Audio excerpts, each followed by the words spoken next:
bonsoir à toutes et à tous. Merci d'être connectés pour notre traditionnel plateau de la Fondation. Aujourd'hui, c'est une journée un peu particulière puisque nous sommes le surlendemain de la Journée internationale des droits des femmes. Et c'est pour ça que nous avons pensé que dédier ce plateau aux femmes dans les métiers de la santé était particulièrement légitime puisque, vous le savez, les métiers de la santé en général sont des métiers de femmes.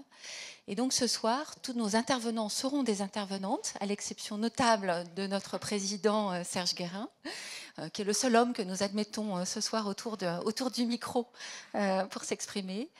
Mais sans préempter la présentation des personnes qui nous font l'amitié et l'honneur d'être présents ce soir avec nous. Simplement quelques mots pour situer une thématique qui est une thématique à la fois française mais mondiale, qui est la présence des femmes dans les métiers du soin, les métiers du care et les métiers du cure. En moyenne, c'est 70% de femmes dans les métiers du soin, avec une représentation féminine particulièrement forte dans les métiers qui sont plus tournés vers le care. Alors on revient sur les schémas de représentation probablement, et aussi sur des traditions historiques et sociologiques. C'est vrai pour les infirmiers, infirmières, c'est vrai pour les aides-soignants, aides-soignantes. Et puis une représentation plus équilibrée, voire une présence plus forte des hommes dans des métiers qui sont traditionnellement considérés comme étant plus techniques. C'est vrai pour les audioprothésistes ou tous les métiers qui font appel traditionnellement davantage à des savoir-faire techniques. Mais au-delà de ça, je crois qu'à travers cette question des soignantes, des femmes pas comme les autres, ce que nous voulons aussi illustrer aujourd'hui, à la fois avec une vision française, mais aussi la vision vue d'Allemagne, eh bien, c'est tout l'engagement, bien au-delà de l'engagement professionnel que portent les métiers du soin, et aussi toute la représentation sociale que la présence du soignant auprès de son patient, auprès de son résident, auprès des personnes fragiles porte en elle. Donc, sans plus tarder, je passe la parole à Serge Guérin pour qu'il puisse ouvrir nos traditionnels débats. Merci beaucoup. Merci beaucoup. Alors, on va démarrer donc avec Marianne Fournier cette heure et demie autour de ces problématiques-là, qui sont des problématiques, on va y revenir, extrêmement importantes. À la fois, c'est tout près de cette journée internationale du droit des femmes, mais finalement, au nom de quoi il n'y aurait qu'une seule journée. Il y a 365 jours à se battre et à défendre le droit des femmes et à le défendre internationalement. Je crois que dans la période actuelle, il faut aussi rappeler que c'est des problématiques qui ne sont pas franco-françaises et qui sont parfois plus loin, dans des situations parfois bien plus graves. Voilà. Et on va revenir sur tout ça pendant une heure et demie, avec 3 tables rondes. Marianne, vous allez nous les présenter, et avec des dialogues, avec une conversation. On est dans la conversation, on est dans l'échange, et on a le droit aussi de ne pas être tous d'accord ou toutes d'accord. Ça fait partie du jeu. Et la démocratie, c'est ça aussi, c'est organiser pacifiquement, et pas en se balançant des bombes, organiser pacifiquement du dialogue et des différences.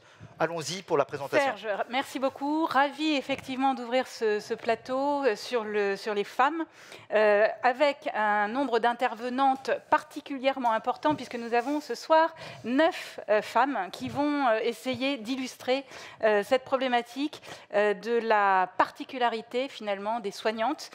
Les soignantes, des femmes pas comme les autres.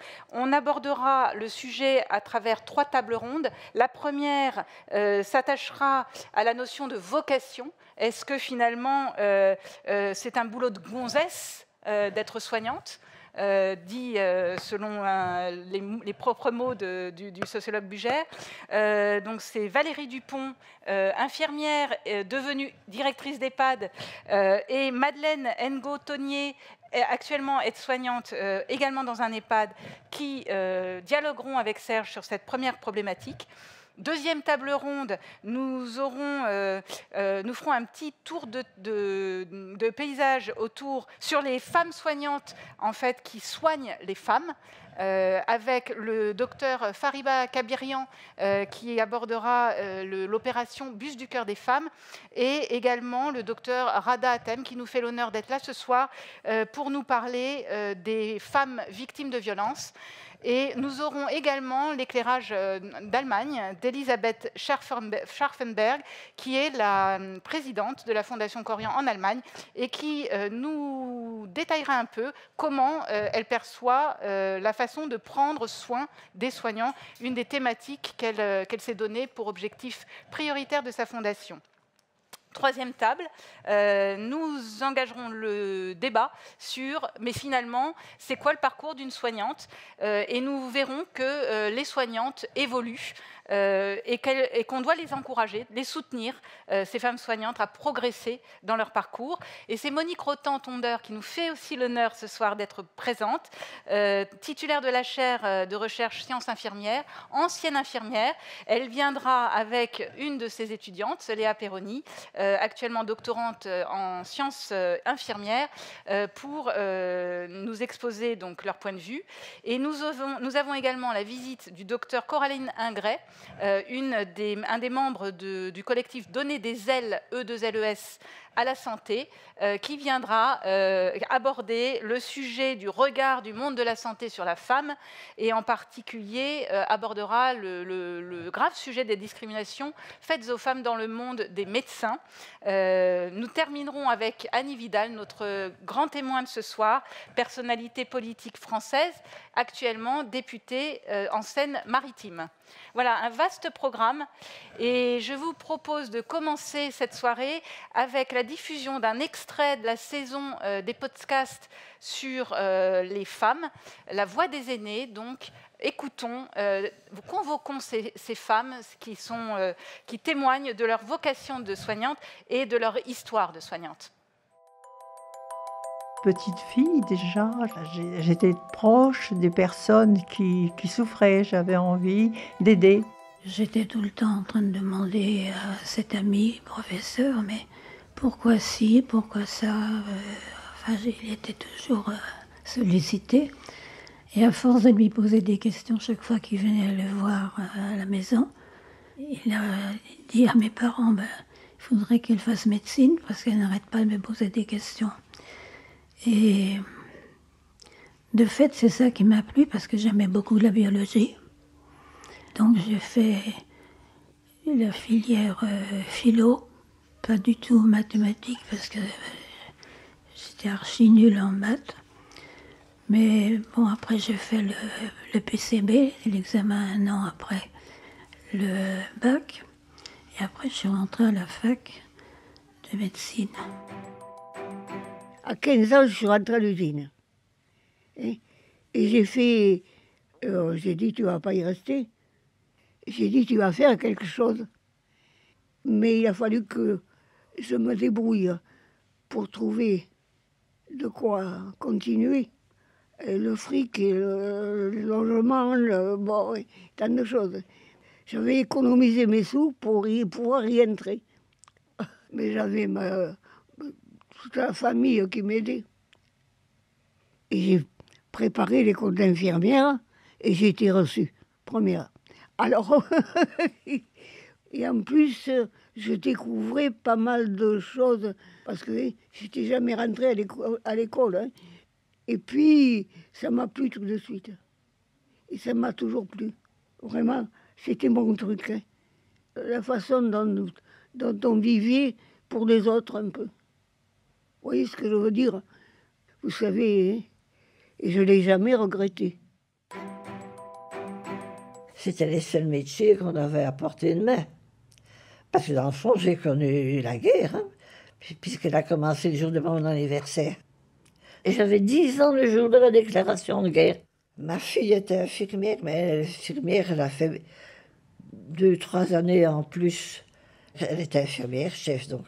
Puis alors, ma petite fille, j'ai un fils qui est médecin, un beau-fils qui est kiné, à part un fils qui a suivi son papa comme architecte, tout est médical.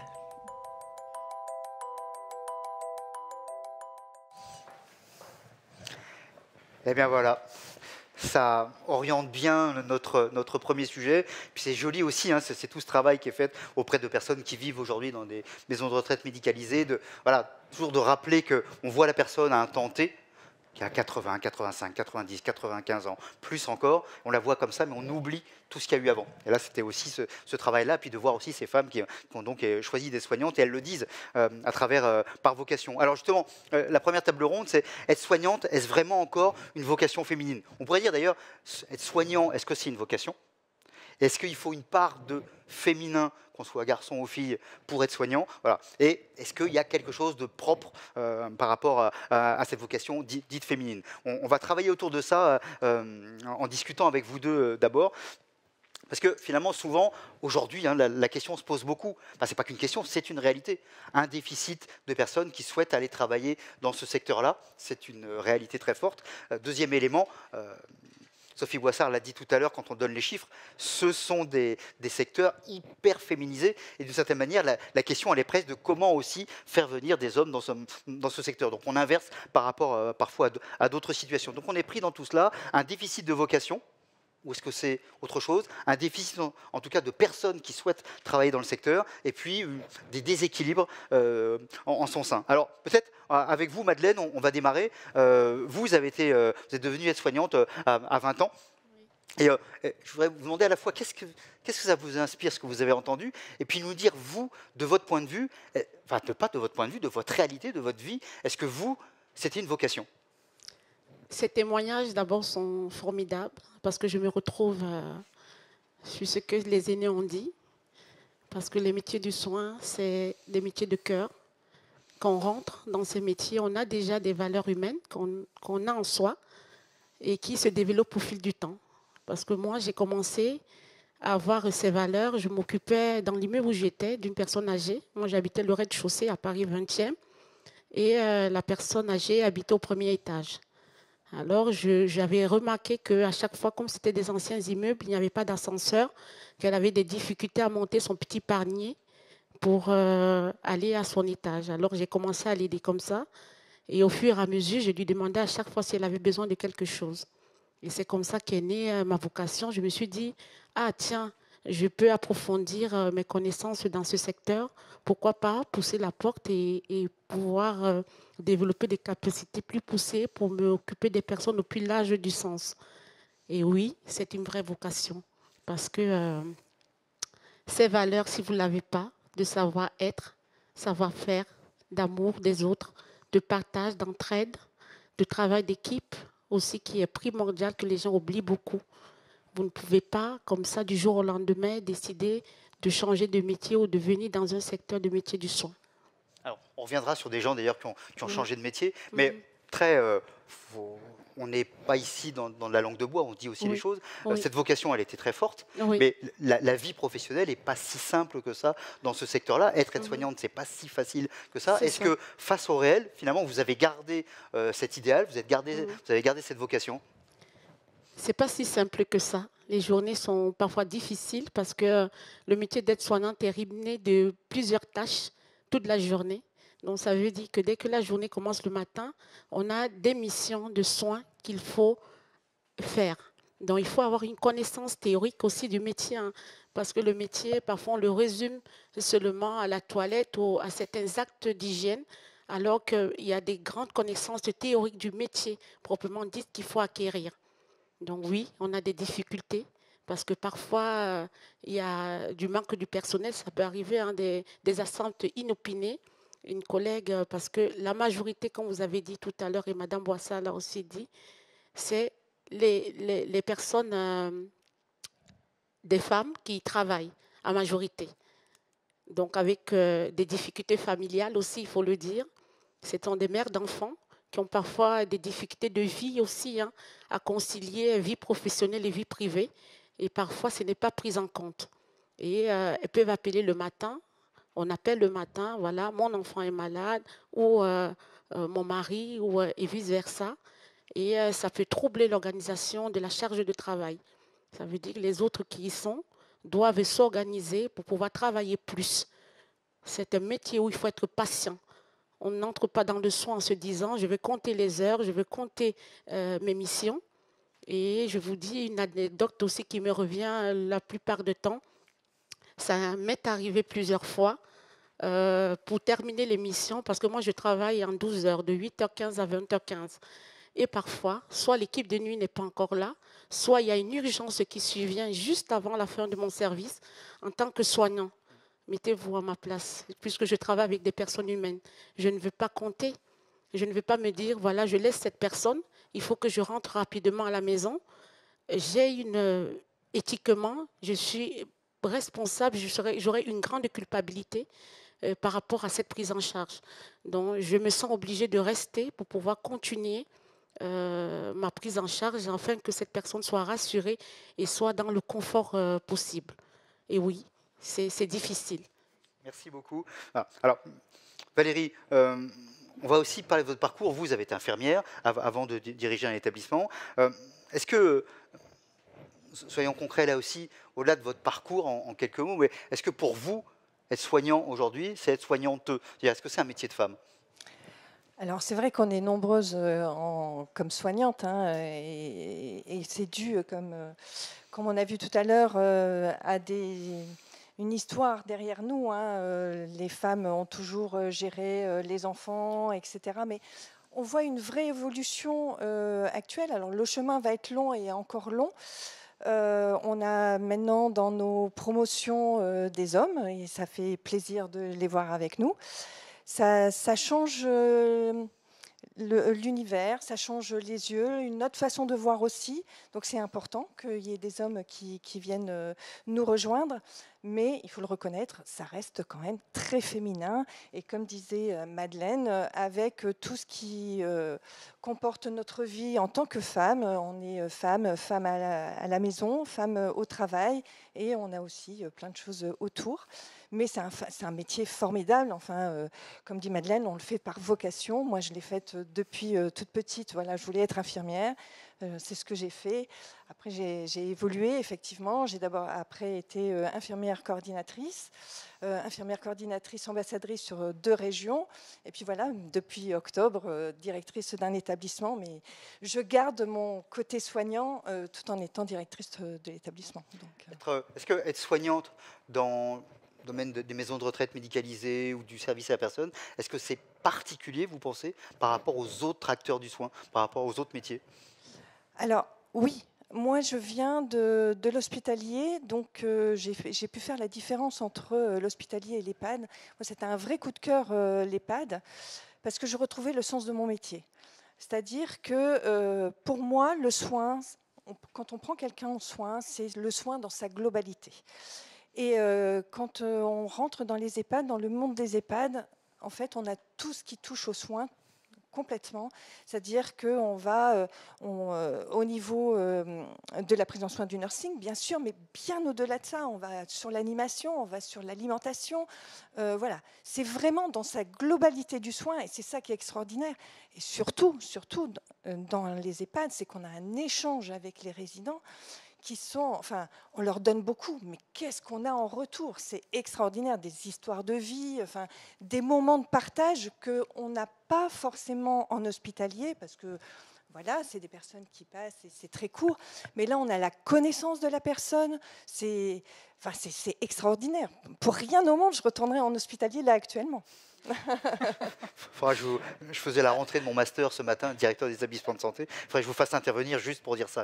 Voilà, c'est intéressant. D'ailleurs, où il y a à peu près 20% de garçons dans les présents. Alors, merci beaucoup. Madeleine, il y a aussi quelque chose qui a été initié, il faut le dire, hein, par Corian, par Sophie Boissard, qui est cette histoire du dispositif passerelle. Et vous encadrez, vous accompagnez des candidats, ce dispositif passerelle. On va y revenir. C'est donc des gens, finalement, on pourrait dire, à vocation tardive. Des gens qui travaillaient principalement dans la grande distribution et qui, faut changer de métier, licenciement et tout ça, et au lieu de se retrouver à Pôle emploi, finalement, aussi parce qu'ils ont cette envie, ils sont volontaires, ils vont vers ces métiers-là. Et vous les avez accompagnés, vous les encadrez. En ce moment, j'aimerais bien que vous nous en parliez. En quelques mots, vous nous racontiez ce dispositif, et puis surtout de nous dire ces personnes-là, comment elles ont été volontaires, et comment aussi, entre l'image qu'elles se faisaient et puis l'expérience sur le terrain, est-ce que du coup ces vocations sont restées, que ce soit des femmes ou des hommes d'ailleurs? Je ne sais pas d'ailleurs s'il y a une majorité de femmes ou pas dans ce dispositif, mais racontez-nous un petit peu. Le dispositif passerelle a été créé au mois de mai 2021. Et ce sont des personnes qui venaient des sociétés de Richebourg et de Monoprix, la grande distribution, qui ont développé en eux, pendant la première vague de la pandémie, Covid-19, un amour, une grande passion des métiers du soin. C'est dans la base du volontariat. Ils ont souhaité, ils voulaient aller faire des formations diplômantes, mais il y avait toujours cette peur. Si je passe par Pôle emploi, qui va me financer? Parce que ce n'est pas tout le monde qu'on prend en charge. Il y a des personnes qui perdent leur emploi, qui ne sont pas financées, des personnes qui prennent de crédit à la banque pour pouvoir payer ces formations. Alors, Madame Boissard, le groupe coréen a pensé à ce dispositif passerelle qui permettait à ces personnes d'avoir la chance d'intégrer le monde du soin sans perdre leur emploi, d'avoir au moins cette sécurité d'emploi. Donc, ils devaient passer juste de leur entreprise à des établissements coréens.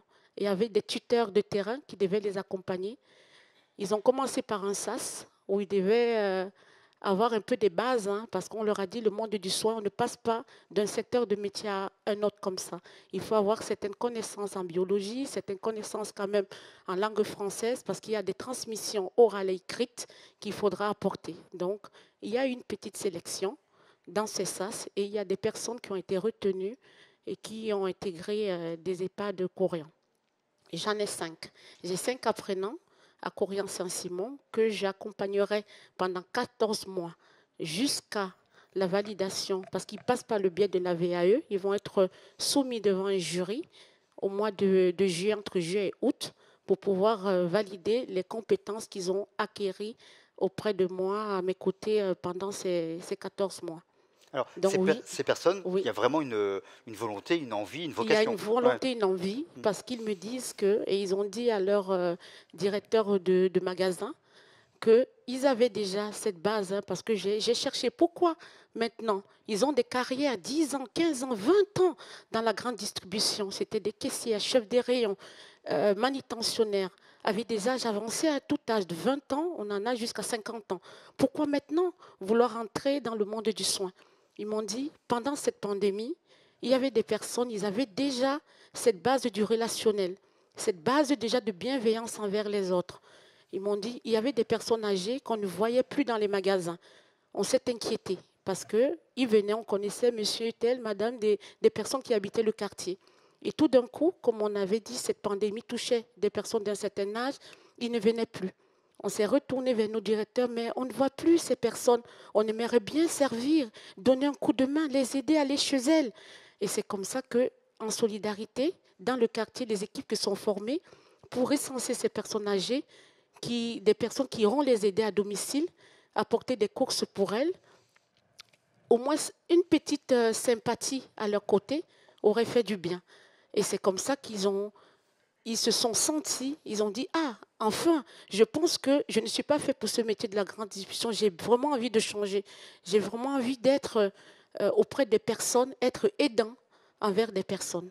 Et c'est comme ça qu'avec le dispositif, ils m'ont dit, on a saisi l'opportunité tout de suite en se disant, c'est ça que j'ai envie de faire de mon métier futur.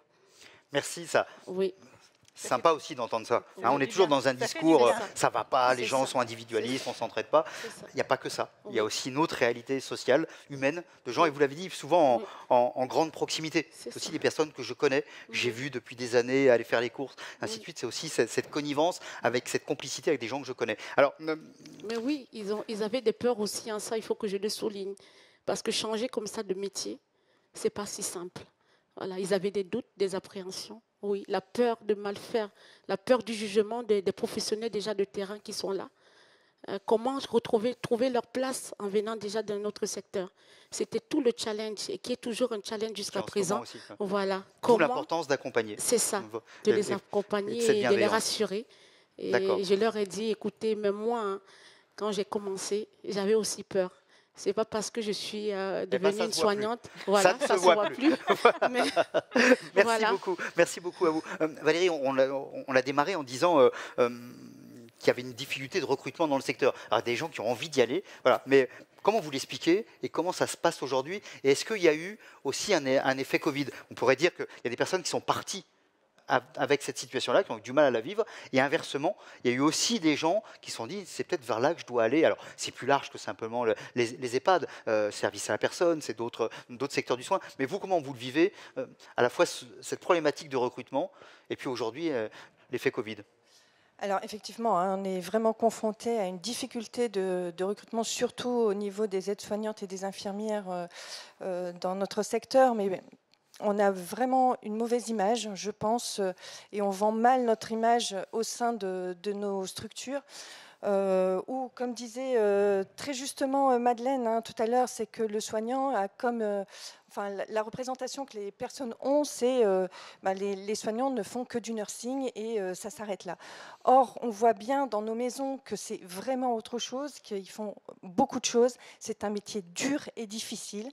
Je pense qu'il faut mettre en valeur ces soignants qui font énormément dans nos structures. Ils ont un boulot formidable et effectivement, ils ne font pas que du nursing, ils ont beaucoup d'échanges, ils font des animations. Enfin, leur panel de travail est énorme. Et donc, mais je pense que cette vision-là n'est pas vécue à l'extérieur. Et donc, du coup, on a du mal à faire venir dans nos maisons.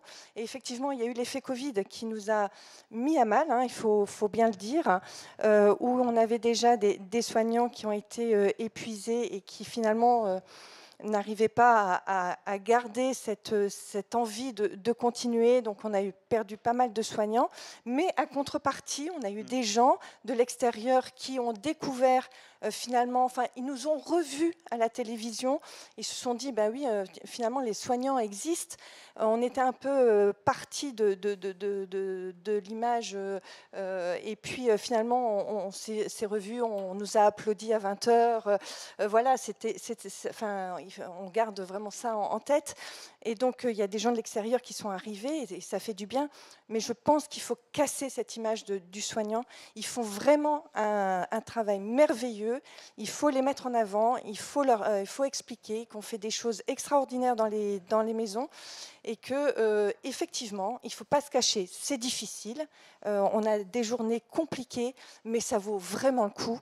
Moi, je dis toujours, on est une vraie équipe entre les soignants, les familles, les résidents et puis évidemment les administratifs, puisque maintenant, ayant passé être directrice, mais vraiment, voilà, et toute cette équipe, on avance ensemble, on échange ensemble, on fait des projets ensemble, et c'est extraordinaire. Et c'est ça qu'il faut garder. Alors, une question très très courte, et donc pour une réponse très très courte, mais en plus, c'est là dans cette période, je rencontre beaucoup de gens, et beaucoup disent qu'il faudrait qu'il y ait une campagne de communication sur ces métiers-là. Et souvent, les gens comparent avec ce qui s'est fait pour l'armée française, où il y a des campagnes très fortes de recrutement. Est-ce que vous, c'est quelque chose qui vous paraîtrait utile ? Ah, mais complètement. Je pense qu'on a une méconnaissance du métier qui est énorme en France. D'accord. Madeleine, pareil, ça vous paraît très utile ? Oui. D'accord. Bon, c'est un sondage, 100% de réponses positives. Voilà. Merci beaucoup. Alors, on est au moment tant attendu des questions. Marianne, est-ce que nous avons des questions ? Nous sommes quasiment à l'heure. Alors, on a une question sur l'histoire finalement du métier de soignant. Quelqu'un nous demande, parlerez-vous de Florence Nightingale, incontournable dans l'histoire des soins? Alors, on ne va pas refaire l'histoire des soignants ce soir, mais effectivement, cette femme, Florence Nightingale, qui était née en 1820 et qui a été la pionnière, Monique pourra peut-être en parler aussi, des soins infirmiers, et qui a finalement créé ce métier qui lui a permis d'exister, et le précurseur des soignantes d'aujourd'hui. Donc, on lui rend hommage ce soir à cette Florence britannique. Je crois qu'on peut rendre hommage à plein de femmes et d'hommes aussi d'ailleurs qui vont sur les terrains pour soigner. En ce moment en Ukraine, il y a beaucoup de femmes qui restent. Alors, certaines vont un fusil à la main, puis d'autres sans fusil, mais le soin, c'est aussi une forme de combat dans certains cas. Voilà. Et donc, il faut se dire, c'est ça aussi. D'ailleurs, c'est beaucoup né là-dessus. Florence Nightingale a soigné les malades pendant la guerre de Crimée, en l'occurrence au XIXe siècle. Et le métier d'infirmière est né sur les champs de bataille. C'est elles qui, effectivement, se sont occupées, ont pris soin des militaires qui tombaient sur le champ de bataille. Alors, on est bon. Alors maintenant, il faut qu'on prenne le bus. Parce qu'on est un peu à la bourre. Et je vous propose, pour prendre le bus, de regarder ce petit reportage qui concerne une opération qui a commencé l'an passé et qui concerne donc des femmes soignantes qui soignent des femmes. Le bus du cœur des femmes. La maladie ne frappe jamais par hasard. on peut prévenir en se dépistant. On va faire quelque chose de puissant, de grand et pour longtemps, et qui pour toutes ces femmes qui sont là, va avoir un impact. On dépiste des femmes, on les repère, on leur dit écoutez-vous, prenez soin de vous, et maintenant c'est agir plutôt que subir. Alors vous avez des stands pour avoir le cœur net, bouge ton cœur, au cœur de ma conso, les petits cœurs, etc. Et là, ce que va faire le bus du cœur partout en France, en partant de Lille, et moi ça me fait très plaisir. Je pense que c'est une action de service public, c'est une vraie action d'accès au droit pour tout le monde, l'accès à la santé évidemment étant majeur. On espère voilà, sensibiliser à minima 2000 personnes par ville, quoi. On explosera les chiffres beaucoup plus que ça, en tout cas on l'espère. Alors, le professeur Claire Mounier-Veillé du CHU de Lille et Thierry Drillon, qui sont les fondateurs du Fonds pour le cœur des femmes, n'ont pas pu être là ce soir, mais ont voulu témoigner par 2 petits films qu'ils ont auto-réalisés, qu'on va voir maintenant. Bonjour, je suis Claire Mounier-Veillé, professeure de cardiologie et de médecine vasculaire à l'Institut Cœur-Poumon à Lille. Bonjour, je suis Thierry Drillon, je suis dirigeant d'entreprise et cofondateur avec le professeur Claire Mounier-Veillé du fonds de dotation Agir pour le cœur des femmes. Les thèmes abordés au cours de cette journée sont très chers à mon cœur, ayant moi-même effectué cette fonction d'aide-soignante lors de mes études de médecine. Vous serez les bienvenus et nous sommes très fiers que la Fondation Corian puisse être partenaire des Bus du Cœur cette nouvelle année 2022. Donc venez nous voir, vous pourrez bénéficier d'un dépistage et d'un accueil par nos professionnels de santé au cours des 20 villes étapes. Et je sais que nous pouvons compter sur le soutien de l'ensemble des collaborateurs et des collaboratrices du groupe Corian. Et pour nous, c'est extrêmement important. C'est un partenariat clé et puis c'est un partenariat autour de valeurs communes que nous partageons. Alors je vous souhaite des tables rondes passionnantes, enthousiastes. À bientôt et puis bravo pour tout ce que vous faites parce que vous êtes merveilleuse pour tous ces patients.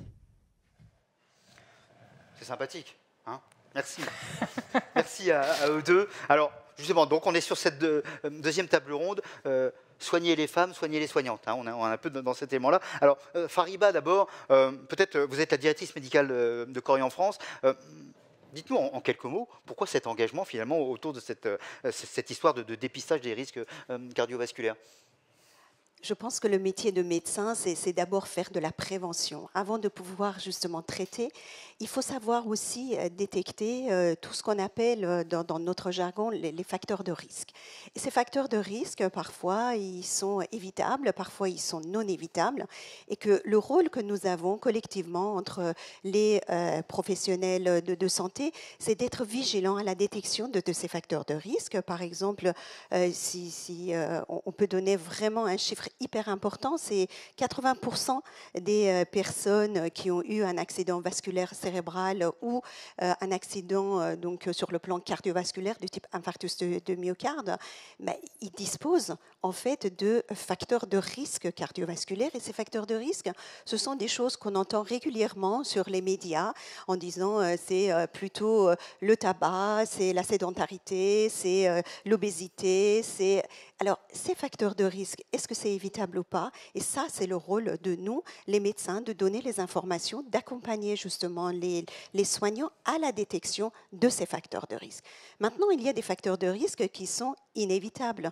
Par exemple, nous sommes dans le métier justement de soins, surtout chez Corian. Nous avons donc la moyenne d'âge des admissions au sein de nos cliniques, au sein de nos EHPAD qui dépasse les 80 ans. Et l'âge en soi, c'est un facteur de risque. Et là-dessus, malheureusement, on ne peut pas agir, mais ce qu'on peut faire, c'est d'éviter qu'il y ait l'installation des pathologies chroniques pour pouvoir lutter contre l'apparition des risques. À titre d'exemple, mais c'est vraiment des chiffres parlants, c'est quand on arrête de fumer, en espace d'1 an, on peut récupérer, donc diminuer en tout cas les facteurs de risque de 50% d'apparition des maladies cardiovasculaires.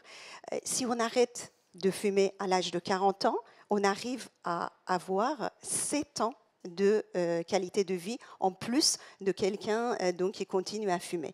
Et puis si on arrête à l'âge de 75 ans, ben, on arrive à diminuer les facteurs de risque de 16%.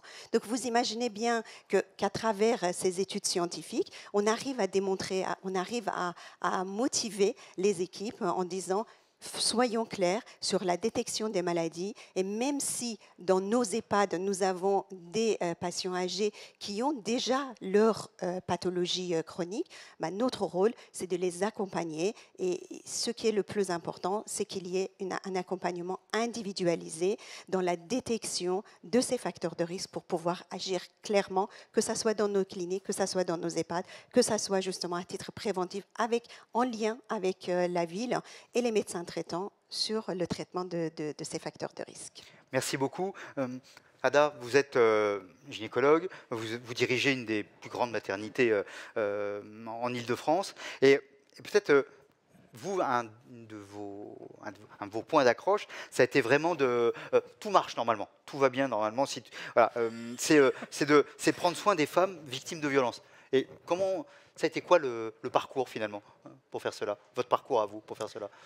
C'est un parcours très simple, puisque en tant que gynécologue, mes patientes sont des femmes. Et puis les gynécologues, c'est un peu le médecin de famille de la femme aujourd'hui. C'est aussi le curé, c'est aussi le psy. Et donc cette vision 360 de la femme nous amène évidemment à évaluer tout ce dont parlait Fariba, qui est très important pour leur santé. Et dans ces facteurs de risque, il y a la violence. Et la violence est un des facteurs de risque qui abîme la santé, majeur, méconnu, pas enseigné à l'école et pas vraiment valorisé dans nos expériences. Donc, moi, je l'ai découvert assez tard, hein, puisque je ne l'ai pas appris à l'école, ni à l'école de médecine. Et je me suis dit, on ne peut pas rien faire. Il faut qu'il y ait des lieux. C'est un peu comme le bus. Il faut que les femmes sachent qu'il y a des endroits où on peut s'occuper de ça, qu'elles peuvent venir nous en parler et que si on prend en charge, on va peut-être améliorer leur destin. Parce que vivre la violence, c'est 4 années de vie en moins, c'est beaucoup d'argent perdu. Et surtout, c'est maintenir un cercle vicieux de la violence. Et nous aussi, on aime bien la prévention. Et la prévention, ça passe par l'éducation des très jeunes. Et l'éducation, faites attention au couple dans lequel vous êtes. Un couple toxique, c'est parfois pour des années pour s'en sortir. C'est beaucoup de souffrance, beaucoup de psychotrauma, des enfants qui ne vont pas bien, une société qui ne va pas bien. Donc c'est super motivant. Oui, c'est pas mal comme ça. Oui, c'est vrai. Et puis, c'est important, ce terme de prévention, il est là aussi. Hein, prévention, on pense juste prévention santé, c'est évidemment beaucoup plus large. Et ça reprend cette notion du care. Fariba, très très concrètement, en quoi ça consiste la participation des équipes Corian dans ce bus? Alors, c'est vrai que j'ai commencé à parler de la prévention et là, c'est vraiment s'occuper des femmes qui sont en situation de précarité et qui ont besoin d'avoir un accompagnement, que ça soit sur le plan psychologique, que ça soit sur le plan sanitaire, mais que surtout, on puisse aussi les accompagner dans l'éducation d'une manière générale de leur environnement.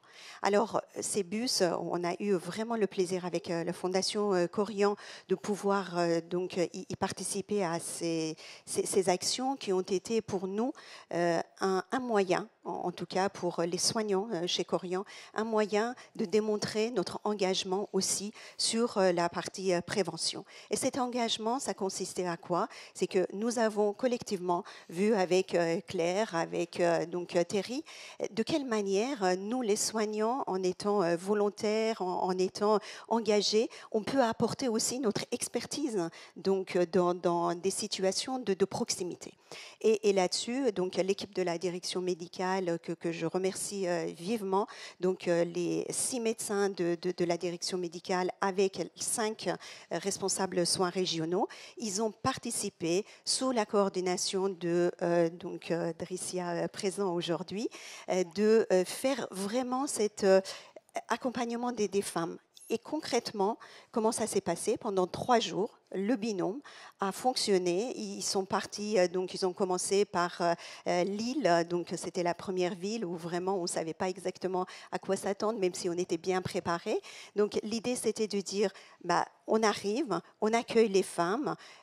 Une fois écouter, avec une écoute active, on propose en fait des plans d'action. Et les plans d'action, c'était les plans d'action d'écoute, accompagnement psychologique, examen clinique, détection des facteurs de risque, avoir cette empathie, à les écouter dans cette situation de précarité, entendre leurs besoins et les orienter vers les soignants du territoire pour pouvoir apporter une réponse à leur pathologie. Donc, bien sûr, comme Ghada a dit, la prévention, c'est important, mais il y avait aussi cette partie qu'on a vraiment tenu compte, c'était la ménopause, par exemple. Ménopause pour les femmes, c'est quand même une situation assez particulière et que c'est à ce moment-là, ils se disent, bon, bah, est-ce que... Ils se remettent en question, il y a beaucoup d'interrogations. Et là-dessus, il y avait vraiment une réponse qui a été apportée en lien avec les gynécologues aussi du territoire qui, justement, ont travaillé avec nous. Donc, 3 jours de travail intense entre ces équipes. Et là-dessus, il y a eu même une étude qui a été faite, donc étude de dossier sur 1096 femmes qui ont été prises en soins. Et parmi eux, on s'est rendu compte qu'il y avait 90% qui avaient des facteurs de risque qui n'ont jamais pu bénéficier en fait d'un accompagnement sur le plan médical. Et ce travail-là a été fait et vivement donc le succès puisque cette année, depuis hier en tout cas, il y a justement la reprise donc de la mise en place de bus de cœur. Et cette fois-ci, au lieu d'être sur 5 villes, nous sommes sur 20 villes et l'équipe Corian participe aux actions sur 13 villes. Et je remercie sincèrement les soignants qui ont participé, qui continuent à s'engager et surtout qui amènent en tout cas donc une action positive auprès de ces femmes en précarité. Merci beaucoup. Puis on voit, c'est aussi une histoire d'implication. Vous savez bien, hein, Dricia disait, mais moi je suis prêt à conduire le bus s'il faut pour aller d'une ville à l'autre. Donc il y a vraiment voilà, des engagements extrêmement forts. Est-ce qu'à la Maison des femmes de Saint-Denis, la plupart des soignants sont des soignantes? C'est le hasard, c'est volontaire, c'est quoi cette histoire? Non, c'est des statistiques. La plupart des soignants à l'hôpital sont des soignantes. Il y a évidemment des gradients. Il y a beaucoup de soignantes en bas. Et plus vous montez, plus vous avez des soignants, plus vous allez vers professeurs et plus vous avez des hommes. Mais à la base, il y a beaucoup de médecins. Et puis là, les études de médecine se sont féminisées. On pourrait dire démocratisées, mais d'autres disent paupérisées. C'est un petit peu agaçant, mais c'est comme ça. Et évidemment, quand on recrute les femmes qu'on trouve, mais nous avons un sexologue, un sage-femme, un chirurgien du clitoris, et les patientes le prennent plutôt très bien. Donc ça veut dire aussi qu'on arrive à montrer à ces femmes qui, a priori, n'aiment pas beaucoup les hommes parce qu'ils leur ont fait beaucoup de mal, qu'il existe des hommes bienveillants parmi les soignants, pas toujours, et qu'elles peuvent leur faire confiance comme à une femme. Et ça me semble extrêmement important. Il paraît qu'il y a même des hommes bienveillants qui ne sont pas soignants. Il paraît, mais j'en ai pas beaucoup rencontré. Je ne veux pas m'engager, mais bon, voilà.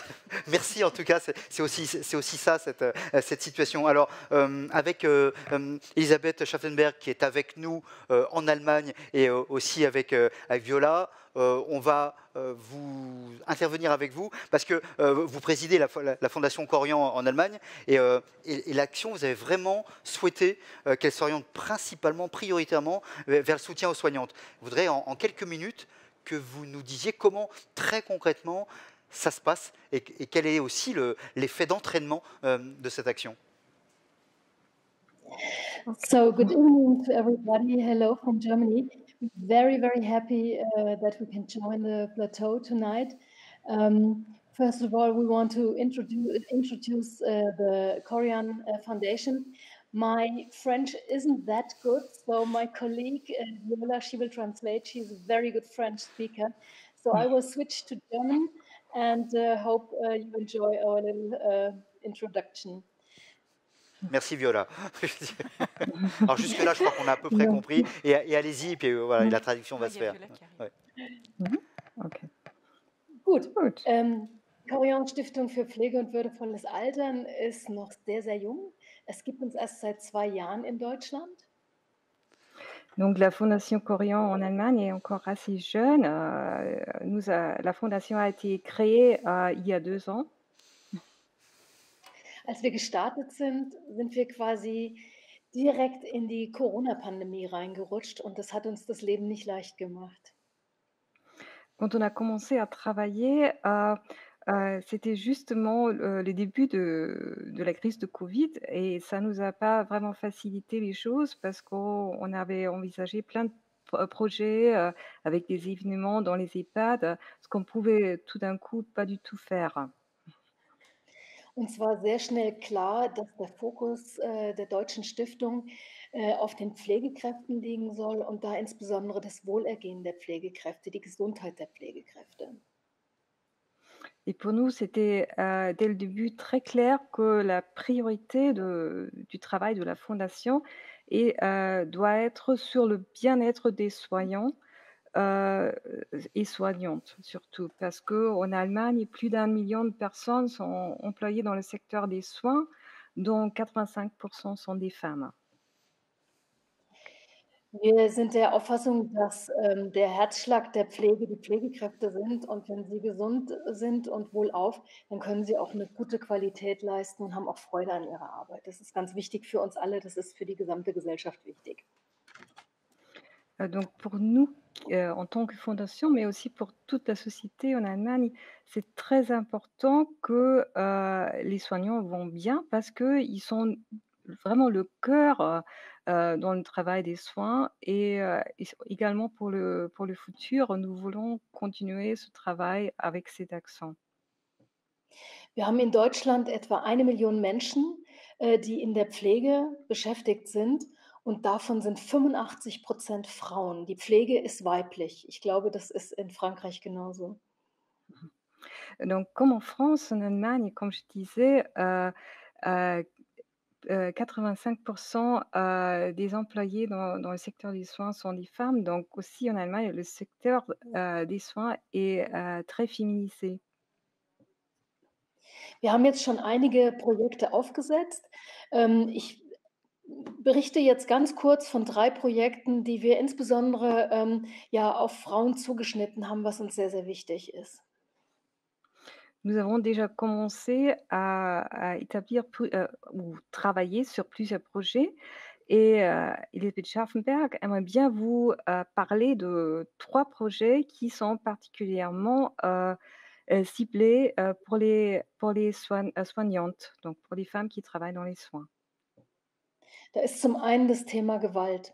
Gewalt ist, ja, kommt vor an vielen Orten in dieser Gesellschaft und auch in der Pflege. Und Gewalt Gewalt ist für uns nicht nur etwas Körperliches, sondern kann auch verbal stattfinden.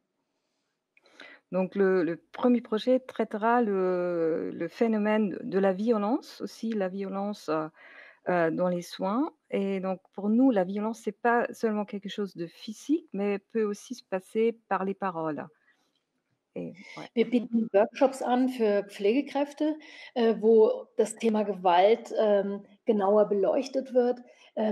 Wo findet Gewalt statt? Wo sind meine persönlichen Grenzen? Was ist Gewalt überhaupt für mich? Gewalt, von Pflegekräften Richtung Bewohnerinnen und Bewohner, aber auch in die andere Richtung oder auch innerhalb des Teams. Und in den Workshops wollen wir sensibel machen für das Thema und, ja, ermuntern, sich damit auseinanderzusetzen. Donc nous proposons aux soignantes de participer aux ateliers où nous allons expliquer, ce qu'on comprend par la violence, où sont les limites personnelles, ce qu'on peut faire et on veut, les aider à les sensibiliser pour ce sujet et à leur donner des moyens pour être plus forts contre la violence. Ein anderes wichtiges Thema, ist das Thema Ernährung. Wir erleben immer wieder, dass, grade weibliche Pflegekräfte pflegen und sich aufopfern, alles geben, aber ganz zuletzt an sich selbst denken. Donc, un deuxième projet actuellement traite la nutrition, donc le domaine de la nutrition. nous observons toujours que surtout les femmes qui travaillent dans les soins s'occupent très bien pour les autres, mais ne pensent pas très souvent à elles-mêmes et on leur aide de se nourrir peut-être d'une meilleure manière à un prix pas trop cher.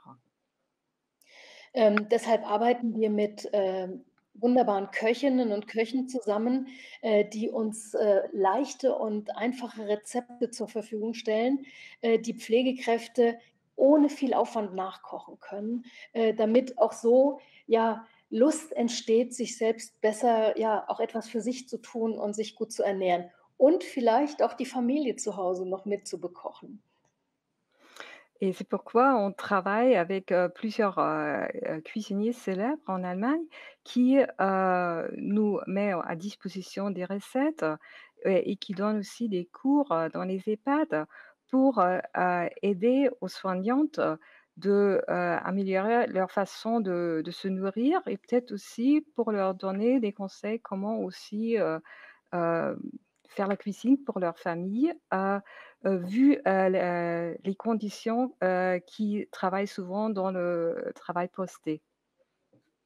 Wir erleben immer wieder, dass gerade Frauen in der Pflege eine vielfache Belastung haben. Sie arbeiten in der Pflege, sie haben eine Familie, Kinder und oft auch noch pflegebedürftige Angehörige. Und das alles unter einen Hut zu bekommen und dann auch noch selbst gut für sich zu sorgen mit einer gesunden Ernährung, das ist sehr schwierig und damit wollen wir unterstützen. Donc nous voulons, les soutenir à prendre mieux soin d'elles-mêmes parce que souvent ils n'ont pas encore, pas seulement leur travail, dans l'EHPAD par exemple, mais ils ont une famille à nourrir, souvent en plus elles doivent s'occuper, de leurs proches, peut-être, de leurs proches âgés. Donc elles n'ont pas beaucoup de temps à s'occuper d'elles-mêmes et avec ce projet de nutrition, nous voulons les aider à faire plus attention à elles-mêmes. Und das letzte Projekt, was ich kurz vorstellen möchte, ist, glaube ich, sehr, sehr aktuell und ist uns auch sehr, sehr wichtig. Da geht es um Unterstützung für geflüchtete Menschen. Donc le dernier projet dont nous voulons vous parler, c'est un projet très, très important, pas seulement en Allemagne, mais aussi dans nos temps actuels. Nous voulons supporter des personnes réfugiées à les intégrer dans la profession, des soins. Wir arbeiten mit einer Gesellschaft zusammen, Social Bee, und das Projekt heißt The Care Champions. Und wir unterstützen geflüchtete Menschen, insbesondere geflüchtete Frauen, um eine Chance zu bekommen, den Pflegeberuf zu ergreifen. Dans ce contexte, nous travaillons avec une association à but non lucratif qui a établi un programme qui s'appelle The Care Champions. Et dans ce programme, nous, en tant que fondation, nous avons soutenu des femmes réfugiées pour trouver un job, un travail dans les soins. Et ce programme a été un programme de qualification pour les jeunes réfugiés en faveur d'un futur emploi dans les soins. Wir sind sehr glücklich, dass wir beim Durchlauf dieses Projektes 2 Frauen in ein Corian-Haus in Deutschland vermitteln konnten, die dort jetzt eine Ausbildung machen. Und das sichert ihnen eine sichere, lebenswerte Zukunft in Deutschland. Das finden wir sehr, sehr wichtig. Et nous sommes très contentes que nous avons réussi à donner la chance à 2 femmes réfugiées pour qu'ils aient obtenu un contrat de formation dans un établissement Corian en Allemagne. Ich könnte jetzt noch 3 Stunden weitersprechen über Ideen, die wir haben an Projekten, aber ich glaube, für heute Abend sollte das genügen, um einen kleinen Einblick in unsere deutsche Arbeit zu bekommen. Es macht uns sehr, sehr viel Spaß und wir freuen uns auf ganz, ganz viele weitere Projekte, wo wir Pflegekräfte, insbesondere Frauen, unterstützen können. Vielen, vielen Dank. Donc, on a essayé de vous donner un bref aperçu sur notre travail, mais bien sûr, on pourrait encore continuer à vous parler d'autres projets.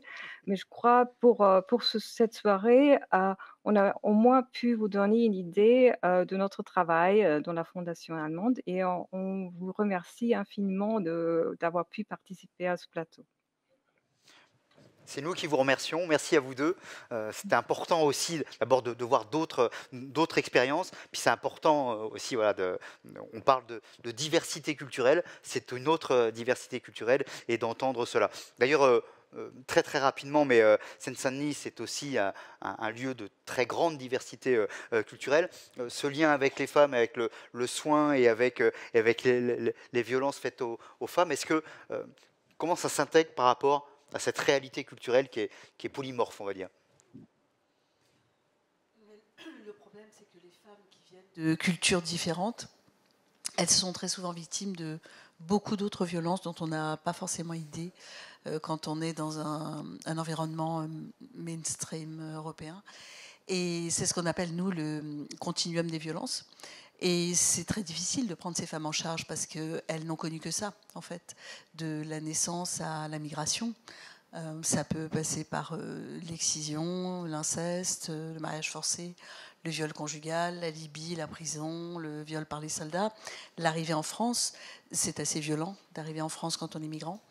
Administrativement, c'est super compliqué. Tout est fait pour décourager les gens.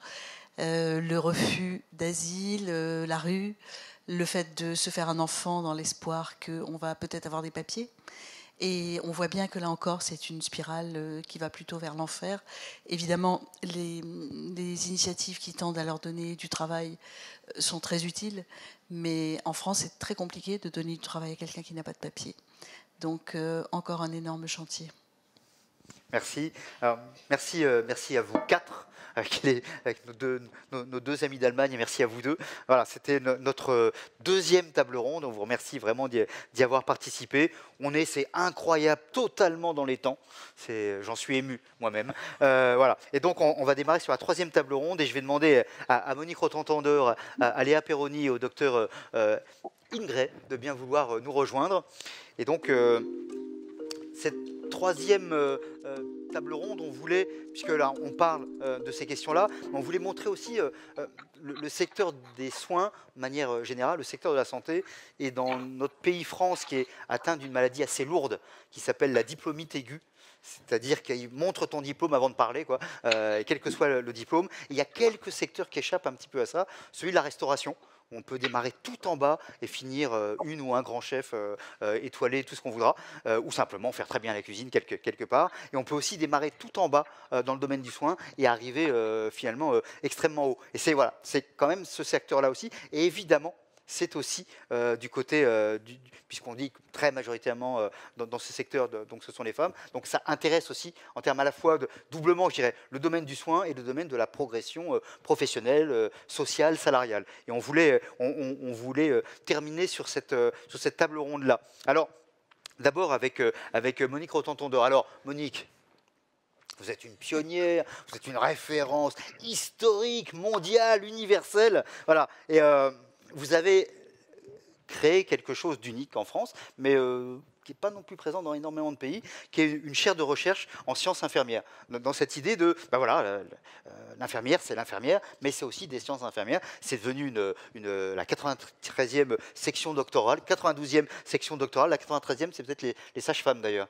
Ou c'est la 91e, je ne sais plus, enfin, il y a un truc comme ça. En tout cas, voilà, c'est dans les toutes dernières formations doctorales qui ont été créées, et c'est donc aussi de créer cela. Et donc j'aimerais bien, voilà, en quelques mots, vous disiez à la fois, il y a quelque chose, donc vous êtes une pionnière, il y a quelque chose aussi de militant dans ce travail-là, et puis finalement, ça contribue à favoriser la promotion des soignants, et comme les soignants sont majoritairement des soignantes, finalement, ça contribue aussi à favoriser la promotion des femmes. Merci Serge. Pionnière sûrement, mais pas la seule, bien sûr. Et nous étions quelques-unes, il y a 25 ans, à commencer la recherche infirmière en France. Recherche infirmière qui existe depuis fort longtemps dans d'autres pays, par exemple outre-Atlantique. Et pour rebondir à ce que vous disiez, Marianne, sur Florence Nightingale, elle était membre de l'Académie de statistique et c'était une éminente statisticienne dans son temps. Donc, elle faisait déjà des travaux de recherche et c'est elle qui a montré qu'elle pouvait diminuer la mortalité justement pendant la guerre de Crimée dont vous parliez, de 42 à 2%. Aujourd'hui, on tuerait père et mère pour avoir un article comme ça. Hein, de 42 à 2% la mortalité chez les soldats. Donc voilà, la recherche infirmière ne date pas d'hier, un peu plus récente en France. Alors, donc voilà, pionnière militante, oui, sûrement. Il y a plein de manières de se battre aujourd'hui et apporter des nouveaux savoirs est une manière aussi de se battre et de faire du militantisme. Il y a quand même quelque chose d'extraordinaire. C'est un moment historique quand même pour les infirmières. Pendant des décennies, pendant 2 siècles, hein, les infirmières, principalement en France, ont toujours eu à peu près le même métier. Alors il y a eu quelques décrets hein, qui ont changé un peu les actes, les ont fait un peu évoluer, mais enfin c'était à peu près le même métier avec une possibilité d'évolution verticale, et uniquement dans ce sens. Et aujourd'hui, il y a un changement fondamental, mais c'est vraiment fondamental, c'est historique, mais c'est surtout absolument incroyable de pouvoir vivre cela, de se dire que, oui, les infirmières peuvent apporter beaucoup en termes de pratique, en termes d'empathie, en termes d'accompagnement, mais aussi en termes pour apporter de nouveaux savoirs, des nouveaux savoirs utiles pour la profession, utile pour les patients, et donc de pouvoir avoir un cursus master, doctorat, et d'avoir un doctorat en sciences infirmières, c'est tout nouveau quand même, hein, ça date, on pourrait presque dire de quelques semaines presque, mais c'est quand même quelque chose d'extraordinaire. Alors il y a eu déjà quelques infirmières hein, qui ont fait des doctorats, mais en sciences de l'éducation, moi j'ai fait par exemple en santé publique, et peu nombreux, parce qu'il y a quand même des hommes. Alors, est-ce que c'est aussi une question de genre, me demandiez-vous? Alors, oui et non, on ne peut pas en faire une bataille de genre, parce qu'il y a quand même, et proportionnellement plus d'ailleurs, d'infirmiers hommes qui suivent un cursus un peu plus long et font des doctorats. Il y en a maintenant de prestigieux qui font des articles absolument passionnants. Mais alors, il reste quand même une question de genre qui est vraiment incroyable. Alors bien sûr, tous les intervenants précédents le disaient tout à l'heure, être soignant, c'est aussi être femme, être mère. Voilà. Alors, il y a premièrement une question d'âge. En général, les gens qui font un cursus doctoral, comme vous avez fait, Serge, c'est licence, master, doctorat. Donc on est assez jeune.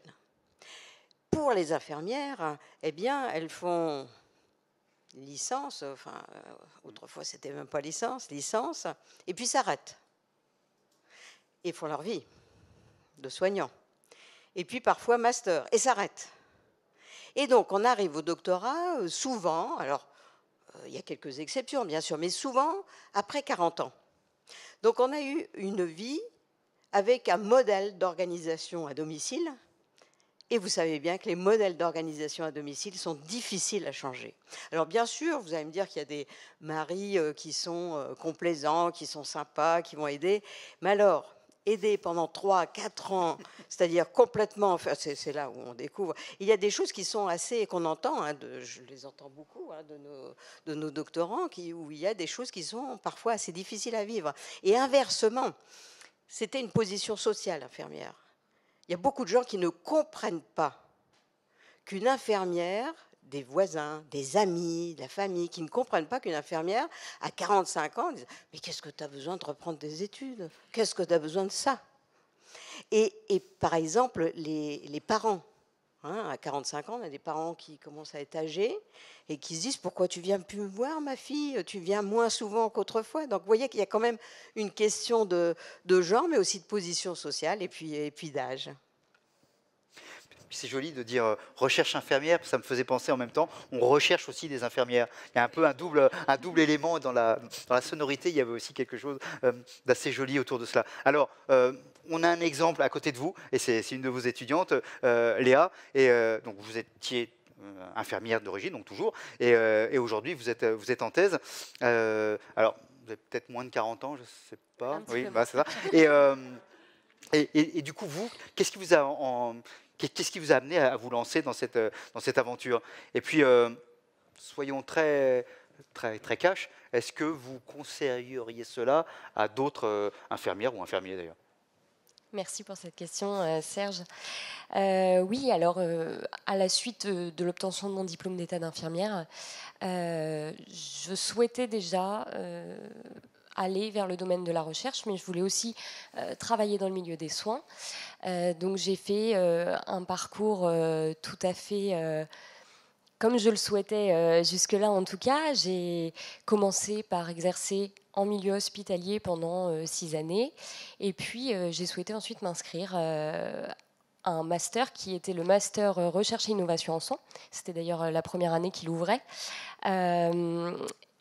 C'était un master qui était proposé donc, par la chaire Recherche Sciences Infirmières de l'Université Sorbonne Paris-Nord.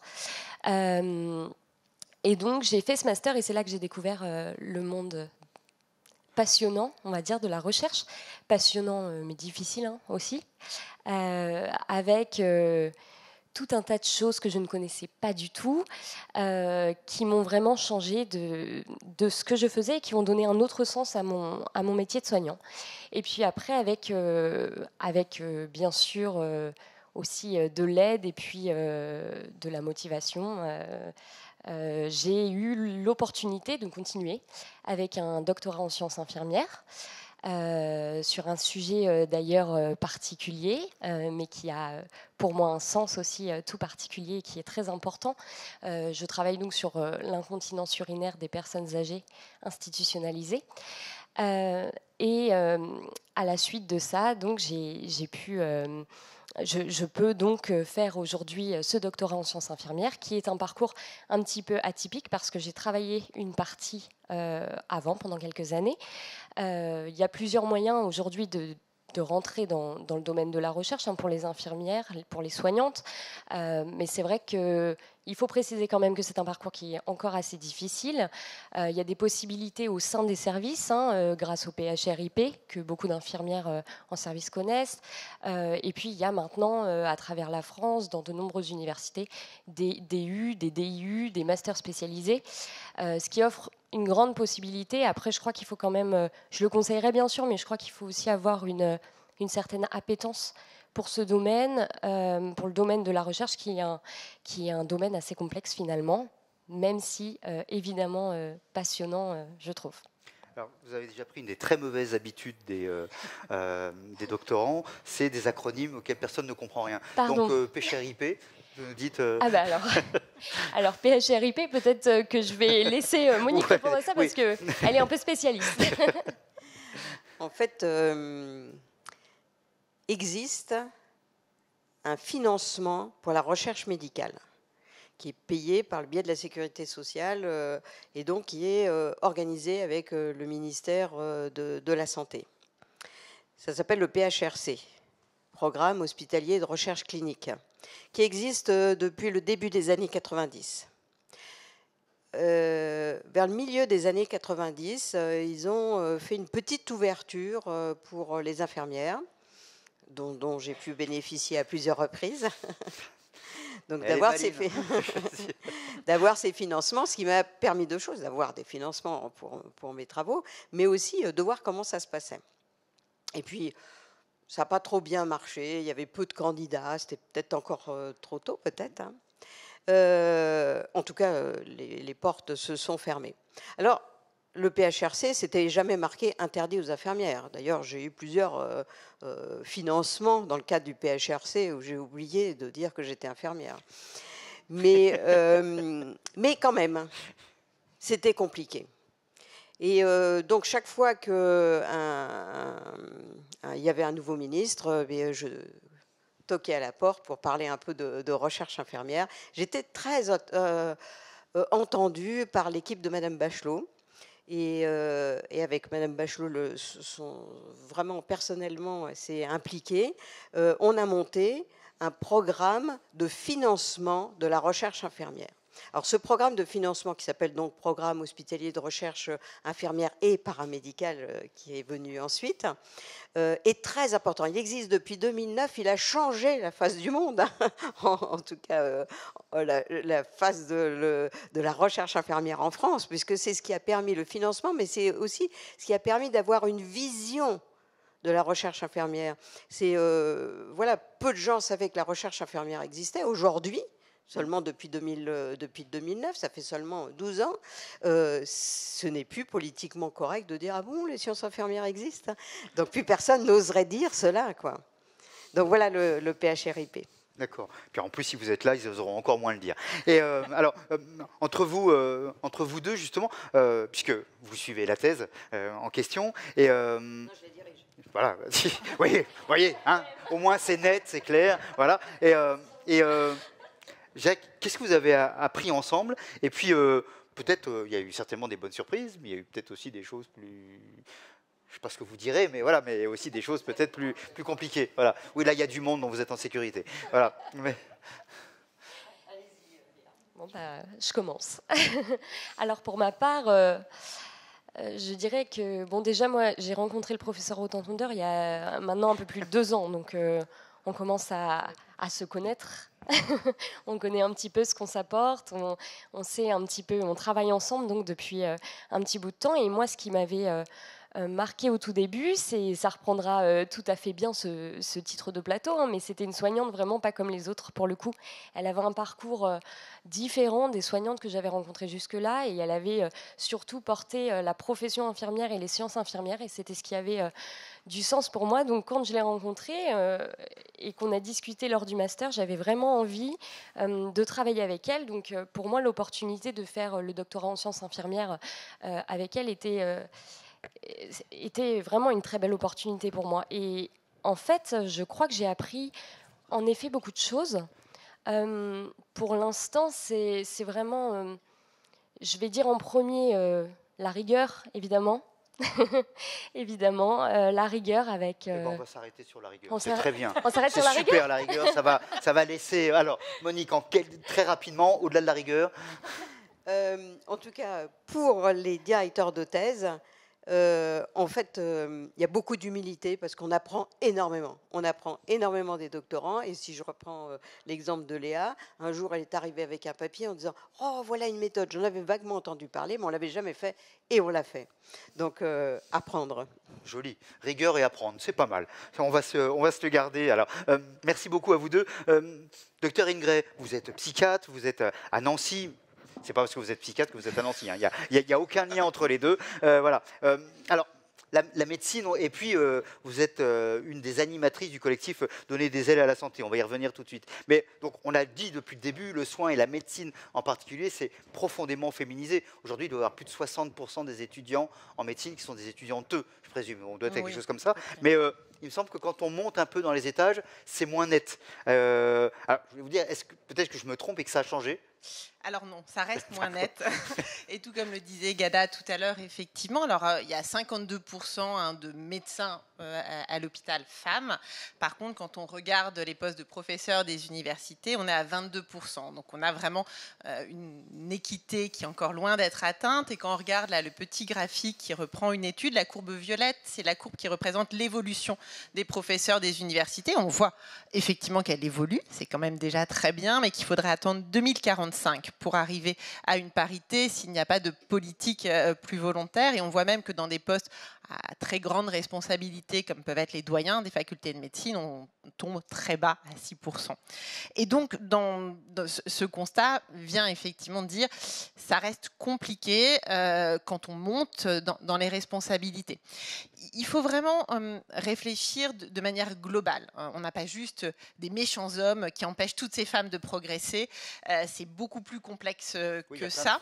Il y a effectivement énormément de freins, avec avant tout une une autocensure féminine qui reste très présente et des conditionnements précoces multiples, alors qui sont bien au-delà des domaines de la santé, hein, mais quand vous parliez de l'organisation familiale, de la place sociétale de la femme, et ben, c'est effectivement un sujet lourd qui vient éminemment porter sur beaucoup de femmes avec cette question de ces postes sont pas vraiment faits pour moi, ça me va, voilà, c'est plutôt pour les hommes d'être sur les pouvoirs, d'être sur ce genre de choses. Ça reste quand même encore des stéréotypes de genre très marqués. Et puis, quand on est une femme médecin, et comme il y a très peu encore de femmes professeurs des universités, il y a un manque de modèles. Comment on se projette à un poste où il y a majoritairement des hommes et où les quelques femmes, on a le sentiment quand même, elles n'ont pas beaucoup de facilité à arriver à gérer et leur vie personnelle et leur vie professionnelle. Donc ce manque de modeling est aussi un frein majeur.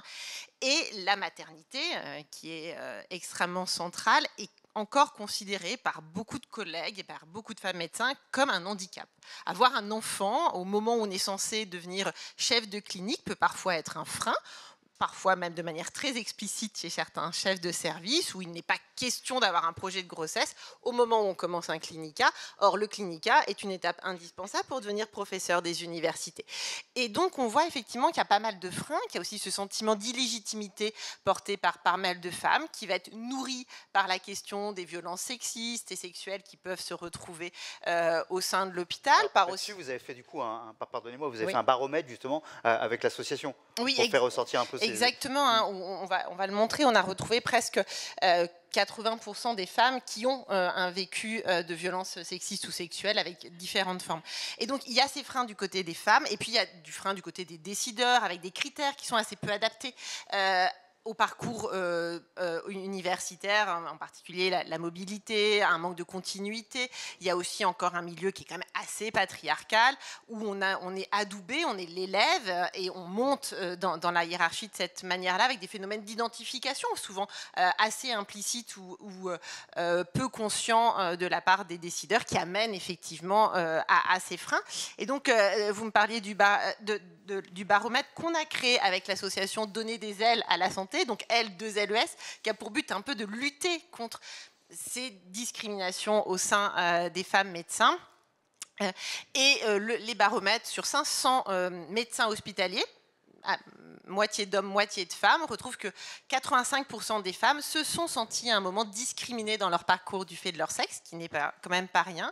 63% disent clairement que les hommes sont plus appelés dans les postes à responsabilité ou dans les rôles à responsabilité, à représentation, et les hommes sont tout à fait d'accord avec ce constat, et cela s'est aggravé avec la crise sanitaire, et on retrouve effectivement encore beaucoup de violences sexistes et sexuelles au sein de l'hôpital, le tout dans un esprit très carabin, très chambre de garde, qui reste encore assez présent et qui peut poser souci à un certain nombre de femmes, mais plein de points positifs quand même. Finalement, les hommes et les femmes de l'hôpital souhaitent que cela change et le disent dans le baromètre, ce qui est quand même pas rien. Cette association, donc Donner des ailes, s'engage sur plusieurs points. Avant tout, il faut sensibiliser, c'est le but en parlant dans la presse, en faisant ces baromètres, en ayant des partenariats comme ce soir, et en travaillant à des modules de sensibilisation aux stéréotypes de genre pour les étudiants et les étudiantes en médecine. Il faut fédérer, alors la loi nous le dit, hein, il faut des référents égalité dans tous les établissements de santé, très bien, mais encore faut-il effectivement qu'ils puissent se parler ensemble, qu'on puisse augmenter les compétences des uns et des autres. Les sociétés savantes, c'est dans toutes les disciplines médicales, c'est extrêmement important, mais les sensibiliser à ces questions. Alors on a la société là, des réanimateurs qui vient de créer Donner des ailes à la SFAR, ce qui n'est pas rien pour des réanimateurs de s'engager sur ces questions d'équité. Et puis, puisqu'on l'a vu, il y a beaucoup d'autocensure, donc il faut qu'on développe l'empowerment des femmes. On a des ateliers digitaux pour lutter contre l'autocensure, pour travailler sur cet équilibre vie pro, vie perso. Et puis, on s'en sortira, je pense, aussi par des programmes de mentorat, parce qu'on a besoin de modèles, qu'on a besoin de mentors femmes. Merci beaucoup. fait des remarques comme quoi on est bien carré dans le temps. Merci à vous trois. Je crois que vous avez porté aussi, avec des regards différents, mais un peu cette même dynamique. Donc on vous remercie tous les trois. Et puis je vais demander à Annie Vidal de bien vouloir nous rejoindre. Annie, on se croise depuis 5 ans. Vous êtes députée des Seine-Maritime. Vous êtes beaucoup impliquée sur les problématiques autour du vieillissement. Vous avez été une de ces députées qui ont fait bouger les choses et qui ont fait que les choses ne restent pas en l'état. Voilà. Aussi sur la question des aidants. Tu es aussi extrêmement présente sur ce sujet. Et quand on dit les aidants, je devrais dire les aidantes, parce que là aussi, ce sont majoritairement des femmes. Et voilà. Et donc, vous êtes notre grand témoin pour ce soir. Donc, l'idée, c'était, vous ne préparez rien. Et c'est exactement ce que vous avez fait. Et c'est d'écouter, de réagir par rapport à ce qui s'est dit. Merci, merci beaucoup, Serge, de cette invitation. Je dois dire que l'exercice est difficile, tant les tables rondes ont été denses et riches. Donc, je voulais prendre des notes, mais j'ai préféré écouter. Donc, voilà, je vais vous livrer quelques réactions spontanées. La première réaction que j'ai envie d'avoir, c'est de vous dire merci, merci mesdames pour ces témoignages, pour la manière dont vous portez, la belle manière dont vous portez les choses. Et puis, si je voulais vous donner un premier sentiment de ces 3 tables rondes, c'est le fil rouge que j'ai cru voir sur ces tables rondes, ce fil rouge qui est la femme, ce fil rouge qui est le soin, mais aussi l'altruisme, et puis parfois, on l'a évoqué, l'oubli du prendre soin de soi. Donc c'est peut-être aux autres, dans ces cas-là, de pouvoir le faire. Et puis, alors cette magnifique volonté toute que vous exprimez dans les engagements qui sont les vôtres, à aller toujours plus loin pour faire avancer ce que vous portez. Donc bravo et merci pour cela. Alors, par ailleurs, tous les thèmes qui ont été abordés sont des thèmes qui me sont chers et qui sont des thèmes qui, je crois, devront nous habiter dans les années qui vont venir. Nous avons parlé des métiers du soin, des métiers d'accompagnement du grand âge. Nous aurions pu aussi, à travers ces métiers, parler des métiers d'accompagnement du handicap ou de la lourde maladie, parce que ce sont des métiers du soin, de l'accompagnement, de la relation. Et la présentation qui en a été faite a été une très très belle présentation. Nous avons évoqué cette difficulté, ce désamour, j'ai envie de dire, pour les métiers de l'accompagnement du grand âge. Et vraiment, le témoignage était très fort de conviction, de motivation, de vocation. C'est le terme qui a été employé. C'est pas rien, une vocation. Il faut la porter et la vivre. Alors, bravo pour cela.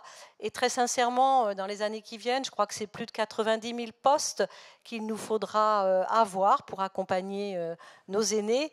Et vous avez été de merveilleuses ambassadrices, mesdames, et c'est vraiment de cela dont on a besoin, d'ambassadrices pour porter un métier, parce que certes, ce sont des métiers très difficiles, très exigeants, mais ça n'est pas en mettant en avant incessamment les difficultés qu'on va attirer des gens vers ces métiers. Donc il faut aussi mettre en avant le beau de ces métiers et l'aspect relationnel. Et puis moi, je voudrais aussi dire le profond respect que j'ai pour ces personnes à qui nous confions ce que nous avons de plus cher, c'est-à-dire nos parents,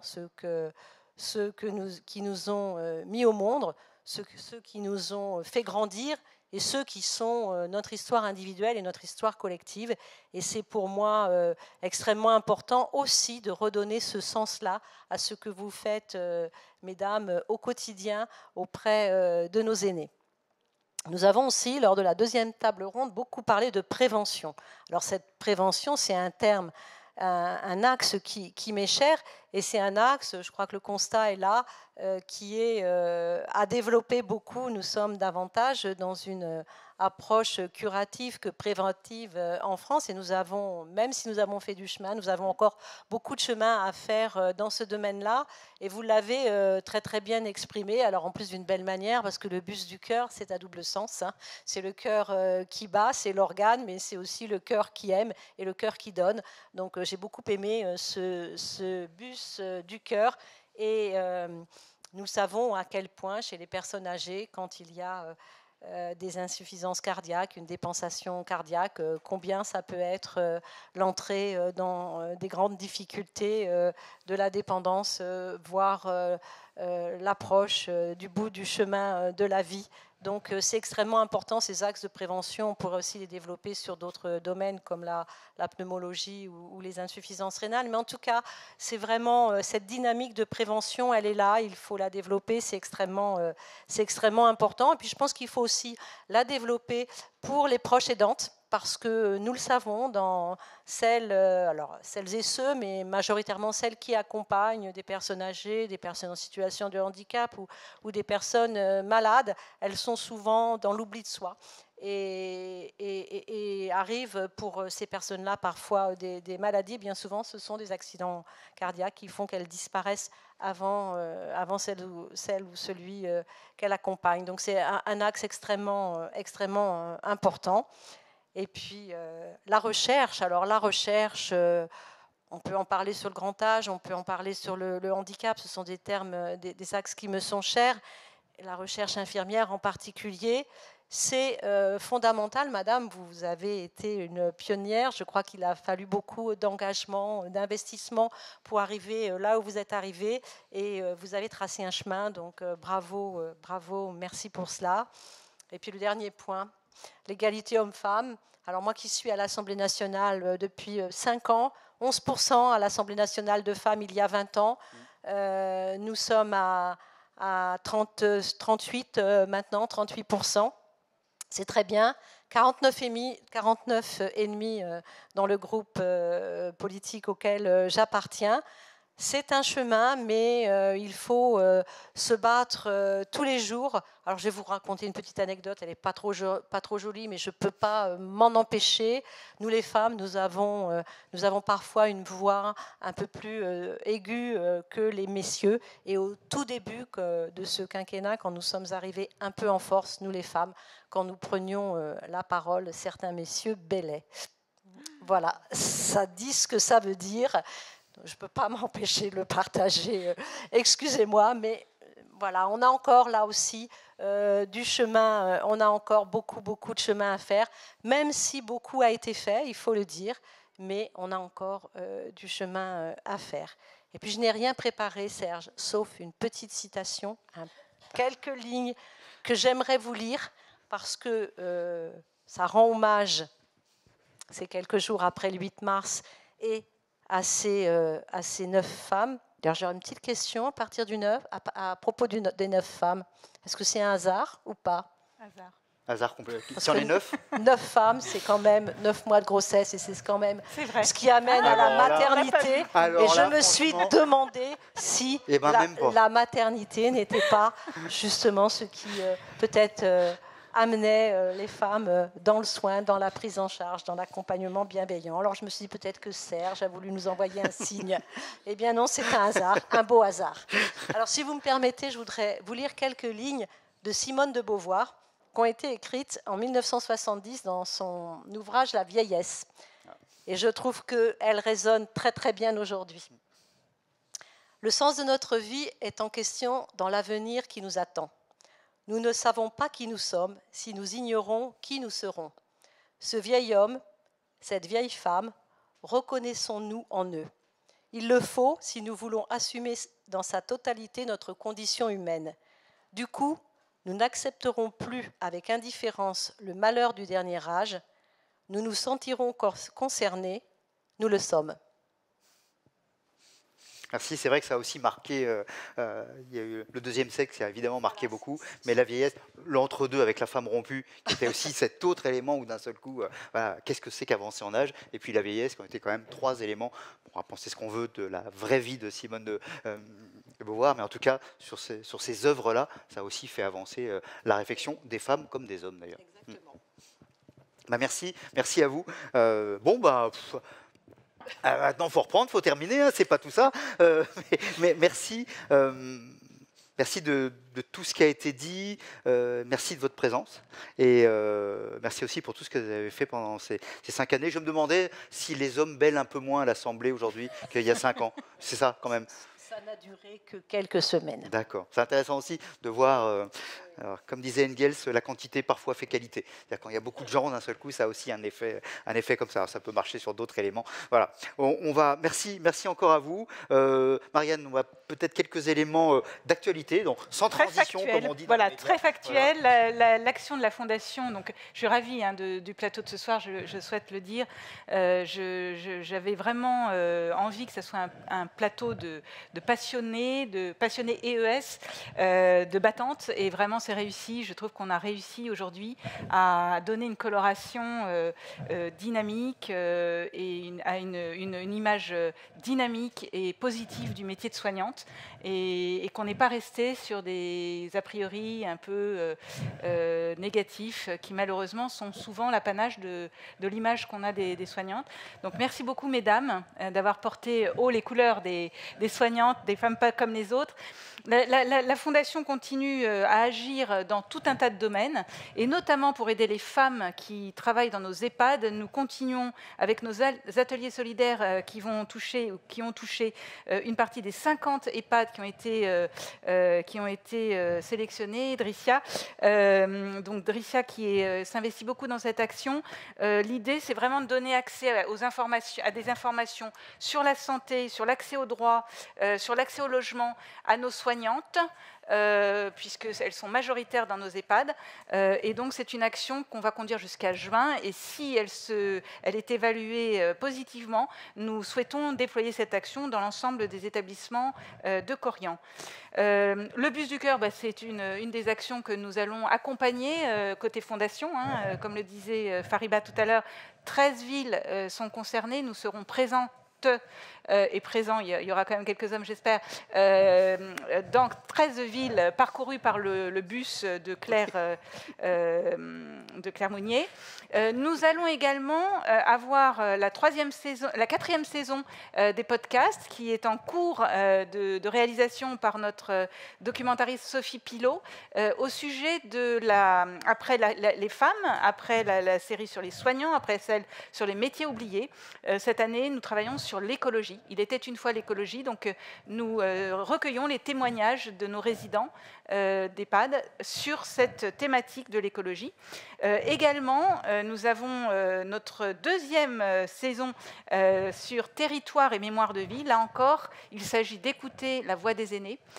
Donc c'est une biographe, Régine Zohar, qui va à la rencontre de nos aînés dans les EHPAD, dans les maisons de Corian, et qui recueille leurs histoires de vie. Et cette année, c'est à Bordeaux que nous faisons cette action.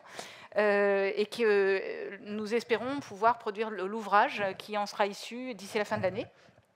Enfin, nous avons nos événements que vous connaissez tous. Donc, les matinales en région, nous nous déplaçons en région, la Fondation se déplace en région et accompagne donc les équipes sur les territoires. Le 30 mars prochain, ce sera à Lille, sur la thématique justement de la prévention en santé, au cœur de nos territoires. Le 14 avril à Bordeaux, sur la notion de mémoire de vie et de coopération au cœur des territoires, là encore. Le 25 mai à Marseille et le 28 juin, nous serons à Biarritz sur une thématique un peu plus particulière qui est l'e-santé, donc la santé digitale. Le prochain plateau, je termine par cela, sera sur le thème de la télémédecine. La télémédecine n'a pas d'âge, Serge. Eh ben alors tout va bien. Elle me regarde en se disant il est un peu dépassé, donc voilà. Alors merci beaucoup. On va conclure avant que Sophie justement fasse sa conclusion. Peut-être pour dire que voilà, c'était les soignantes, des femmes pas comme les autres. Sans doute que le métier de soin n'est pas un métier tout à fait comme les autres. Je prends souvent l'analogie avec les petits pois, et j'ai un grand respect pour les petits pois, mais bon voilà, c'est pas tout à fait pareil de produire des petits pois et de faire du soin. Et donc c'est important aussi voilà, de se dire que c'est pas tout à fait comme les autres. On a cette problématique égalité femmes-hommes, on a cette problématique particulière au sein de prendre du soin des gens, des femmes et des hommes qui prennent soin. Et puis, je me disais, il y a eu le bus du cœur. Il y a peut-être à réinventer, ça fera un peu d'activité pour Dricia. Le bus du Caire, il y a peut-être aussi quelque chose autour de ça. Et peut-être un bus aussi sur la question de l'emploi du Caire. On est sans doute dans ces problématiques-là très fortes. Et on pourra faire, et les 5 ans qui vont venir vont offrir l'occasion, j'espère, de créer cette grande dynamique et cette grande loi. Mais quelle que soit la loi qu'on fera, impossible de la faire s'il n'y a pas suffisamment de gens qui viennent travailler dans le secteur, suffisamment de femmes et d'hommes qui viennent travailler dans le secteur, que ce soit à tous les secteurs qui soient autour du soin et en particulier de l'accompagnement du grand âge. Donc on a aussi cet enjeu-là qui est majeur, et je crois que si la Fondation peut contribuer un tant soit peu à favoriser aussi ces questions d'emploi, ces questions de gratification, ces questions d'évolution sociale pour les femmes et pour les hommes qui travaillent dans le secteur, et bien ça sera, on aura mis notre petite pierre à l'édifice. Je m'arrête là. Madame Boissard, si vous voulez bien nous rejoindre.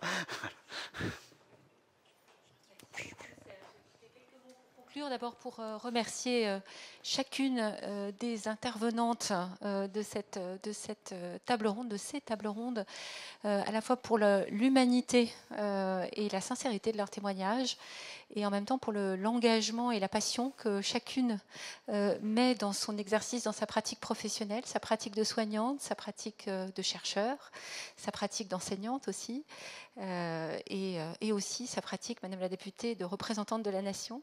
Je crois que nous avons eu une très belle collection de témoignages, et je voudrais rebondir sur le terme qu'employait le docteur Ingray en parlant de manque de rôle modèle. Vous avez dit, je sais pas, on n'a pas ce terme en français, ça prouve bien que ça vient de quelque part du monde anglo-saxon, mais c'est important d'avoir des figures auxquelles s'identifier, et j'ai l'impression que ce soir, dans chaque finalement des différentes formes d'exercice, des métiers de la santé, des métiers du soin, moi j'ai trouvé en tout cas beaucoup de figures auxquelles s'identifier, et donc merci pour ça, parce que c'est comme ça qu'on promeut et que je crois on va faire venir, continuer à faire venir à nous de plus en plus de vocations, des vocations jeunes, des vocations aussi plus matures, plus mûres, et je voudrais tout en particulier remercier vraiment énormément nos deux figures des métiers du médico-social, des métiers du care justement, qui disent à quel point ce sont des beaux métiers, des métiers dans lesquels on peut venir à tous les âges et avec différentes formes d'exercice, et à quel point on a besoin de ces énergies et de ces nouvelles vocations. Et puis dernier message, et là je rebondis à nouveau sur la journée du 8 mars. Je pense profondément que d'arriver progressivement à équilibrer la représentation des hommes et des femmes dans ces métiers de la santé et du soin est probablement aussi la clé, une des réponses au débat très profond qui agite aujourd'hui notre société lorsqu'elle prend en conscience des défis démographiques et des défis, des fragilités qui sont devant nous.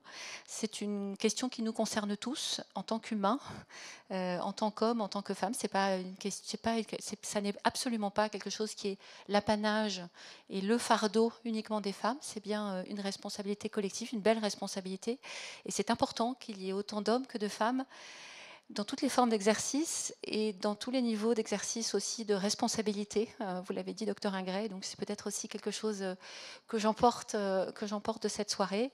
Et en tout cas, peut-être pour terminer, revenir sur un engagement que je porte depuis que j'ai pris la tête du groupe Corian il y a 6 ans, qui est de parvenir à la parité parmi les dirigeants du groupe. Alors, nous sommes aujourd'hui 85% de femmes collaboratrices chez Corian à l'échelle européenne. Mais c'est pas si facile d'arriver à tenir la même représentation lorsqu'on est sur les métiers, lorsqu'on arrive sur les postes d'encadrement, des postes d'encadrement à la fois en tant que soignant ou les postes d'encadrement administratif.